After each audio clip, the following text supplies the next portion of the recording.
Hello दोस्तों, कैसे हैं आप लोग। आशा करता हूँ अच्छे ही होंगे। यूपी के आज जिस डॉन की कहानी मैं सुनाने जा रहा हूँ आप लोगों को, कहते हैं कि पूर्वांचल में आज तक जो भी गैंगवार हुए हैं वो सिर्फ दो लोगों के बीच में हुए हैं, मुख्तार अंसारी और ब्रजेश सिंह, जो आज भी जारी है। इनकी दुश्मनी दशकों से चली आ रही है। एक बार तो ऐसा लगा कि ब्रजेश सिंह मारा गया, लेकिन फिर वो जिंदा निकल आता है, उड़ीसा में पकड़ा जाता है, जेल में मारने की कोशिश होती है। आज की कहानी है मुख्तार अंसारी की। कहानी शुरू करने से पहले मैं थोड़ा इनका बैकग्राउंड बताना चाहूँगा। आज़ादी की लड़ाई में गांधी जी के करीबी एक शख्स थे, मुख्तार अहमद अंसारी, पीएचडी डॉक्टर, मतलब मुख्तार अहमद अंसारी। और 1926 से 1927 एक साल के लिए इंडियन नेशनल कांग्रेस के प्रेसिडेंट भी थे। मुख्तार अहमद अंसारी कोई और नहीं, इसी मुख्तार अंसारी के दादा थे। उसके बाद एक मशहूर नौशेरा की लड़ाई हुई, जिसमें थे एक ब्रिगेडियर उस्मान। उन्हें बाद में नौशेरा की लड़ाई के लिए महावीर चक्र से भी सम्मानित किया गया। वो मुख्तार अंसारी के नाना थे। दादा गांधी जी के करीबी इंडियन नेशनल कांग्रेस के प्रेसिडेंट रहे, और नाना एक भारतीय सैनिक जिन्हें महावीर चक्र से सम्मानित किया गया। और पिता जो एक कम्युनिस्ट लीडर हुआ करते थे, जिनकी इतनी इज्जत थी कि एक बार पालिका चुनाव में उतरे तो इनकी छवि, इनकी इज्जत देखते हुए बाकी सभी ने अपना नाम वापस ले लिया। उस समय ना कोई गुंडागर्दी, ना किसी का डर, बस इज्जत की वजह से। सुभानुल्लाह अंसारी डॉन मुख्तार अंसारी के पिता थे। बेटा अब्बास अंसारी शूटिंग में शॉट गन नेशनल चैंपियन है, बल्कि इंटरनेशनल कई चैंपियनशिप भी जीती है। और 2022 विधानसभा चुनाव में विधायक भी चुना गया मऊ से।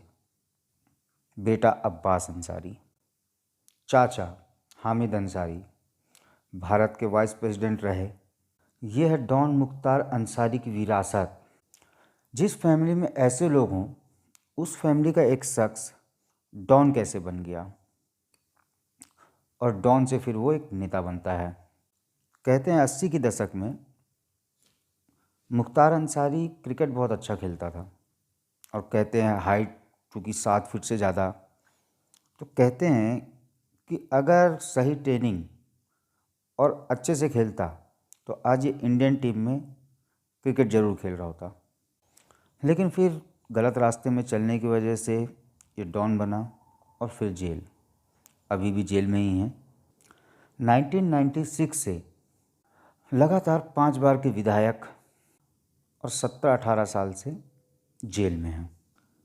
40 से ज़्यादा केस, मर्डर, डकैती, किडनैपिंग, रैंसम, करी, हिंसा भड़काना, वसूली, दंगा, लगभग जितने अपराध हैं सब हैं। आखिरी बार जब ये गिरफ्तार हुए थे दंगा भड़काने के केस में 2004-05 में, उसके बाद से अभी तक ये जेल में ही हैं। अभी भी ये बांदा जेल में बंद हैं। 2018 में इनको जेल में ही हार्ट अटैक आया। वहाँ से इन्हें लखनऊ ले जाया गया, जहाँ उनका इलाज वगैरह हुआ। लेकिन इसमें कहा गया कि ये उन्हें जेल में मारने की एक साजिश थी। बाकायदा उनके घर वालों ने सीएम के पास शिकायत भी की, और जो इल्ज़ाम था उसमें यह था कि ब्रजेश सिंह उन्हें जेल में मारने की साजिश कर रहा है। बल्कि ये भी कहा गया कि एक लंबू नाम का आदमी है, जिसे ब्रजेश सिंह ने 6 करोड़ की सुपारी दी थी मुख्तार अंसारी को जेल में मारने की। इसी वजह से जब मुख्तार अंसारी ने मऊ दंगे के लिए गाजीपुर में अपने आप को सरेंडर किया, तो उसके बाद ये पहले गाजीपुर जेल में, वहाँ से मथुरा, मथुरा से आगरा, आगरा से बांदा इनको शिफ्ट किया गया मुख्तार अंसारी की सुरक्षा की वजह से। मुख्तार अंसारी की जो दबंगई शुरू हुई वो पूर्वांचल, 80 की दशक तक पूर्वांचल काफ़ी पिछड़ा हुआ माना जाता था। तब भारत सरकार ने पूर्वांचल के विकास के लिए बहुत सारे प्रोजेक्ट का ऐलान किया, जिसकी वजह से वहाँ बहुत सारे प्रोजेक्ट चालू किए गए और वहाँ के जितने भी दबंग लोग थे उन ठेकाओं को, चाहे वो रेलवे का हो, शराब का ठेका हो, स्क्रैप का ठेका हो, उसको पाने के लिए गैंग वॉर शुरू हो गया और ये गैंग वॉर आज तक चला आया है। मुख्तार अंसारी जब तक अपना थोड़ा छोटा मोटा कर रहे थे, लेकिन गैंग वॉर तब शुरू होता है मुख्तार अंसारी का जब ब्रजेश सिंह की एंट्री होती है। मुख्तार अंसारी और ब्रजेश सिंह की जो लड़ाई है, जो गैंग वॉर है, वो लगभग 20 साल तो हो ही गए। अब मुख्तार अंसारी पैसे और दबंगई के लिए क्राइम के रास्ते में चले, लेकिन ब्रजेश सिंह का मसला ही पूरा अलग है। वो पढ़ाई में तेज, बनारस के यूपी कॉलेज से बाकायदा बीएससी कंप्लीट किया, इंटरमीडिएट भी जो है वो फर्स्ट डिवीज़न से पास किया उन्होंने, और वो नॉर्मल ज़िंदगी जी रहा था, पढ़ाई लिखाई की तरफ उसका ज़्यादा ध्यान। और ब्रजेश सिंह के जो पापा थे वो सिंचाई विभाग में काम करते थे। ब्रजेश सिंह की ज़िंदगी तब पलटी 80 के दशक में उनके पिता रविंदर सिंह, उनकी चाकू मार के हत्या कर दी गई। और हत्या में जो नाम सामने आया था वो उस वक्त वहाँ के ग्राम प्रधान रघुनाथ यादव और पांचू, एक गैंगस्टर था, उसका। और पिता की मौत के बाद ब्रजेश सिंह ने कसम खाई कि वो उनकी मौत का बदला लेगा।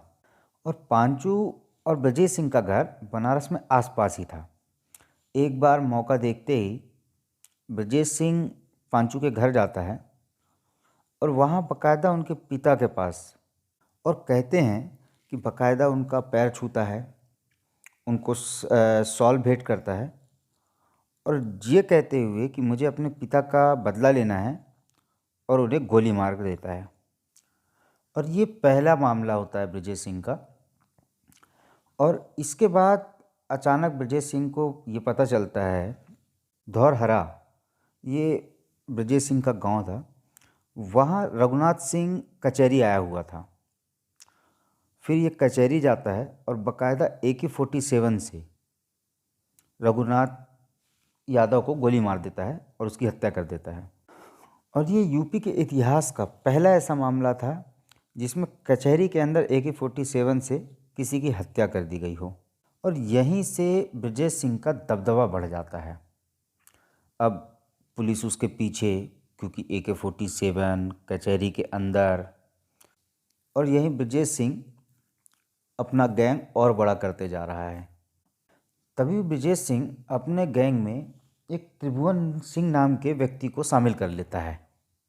और ये त्रिभुवन सिंह वो व्यक्ति था जो मुख्तार अंसारी का कट्टर दुश्मन था। और जब मुख्तार अंसारी को पता चलता है कि ब्रजेश सिंह ने त्रिभुवन सिंह को अपने यहाँ रख लिया है, अपने पास रखा हुआ है, तभी से मुख्तार अंसारी और ब्रजेश सिंह की दुश्मनी चालू हो जाती है। और फिर यहीं से इन दोनों के बीच में गैंग वॉर शुरू हो जाता है। चूँकि गैंग बढ़ा तो पैसे की ज़रूरत, अब पैसा चाहिए तो फिर ठेके, चाहे वो फिर वो किसी चीज़ के भी हों, उसके पीछे फिर गैंग वॉर, और एक दूसरे के काफ़ी लोग इसमें मारे गए। 2001 में गाजीपुर के पास में ही एक उसरी चट्टी इलाका है, मुख्तार अंसारी अपनी 2 गाड़ियों में वहीं जा रहा था। तभी ब्रजेश सिंह अपने लोगों के साथ वहां आता है और मुख्तार अंसारी के काफ़िले के ऊपर में गोली चलाना शुरू कर देता है। दोनों तरफ से गोलीबारी होती है, जिसमें फिर मुख्तार अंसारी वहां से भाग भी जाता है और मुख्तार अंसारी के 3 लोग मारे जाते हैं। लेकिन उस गैंग वॉर में ब्रजेश सिंह को भी गोली लग जाती है और वहीं से कहा जाने लग गया कि ब्रजेश सिंह मारा गया। और ये खबर फैलते ही मुख्तार अंसारी पूरे पूर्वांचल में इकलौता डॉन बन गया। अब मुख्तार अंसारी का डंका बजने लग गया पूरे पूर्वांचल में। 1996 से वो पॉलिटिक्स में तो थे ही, विधायक थे 1996 से ही।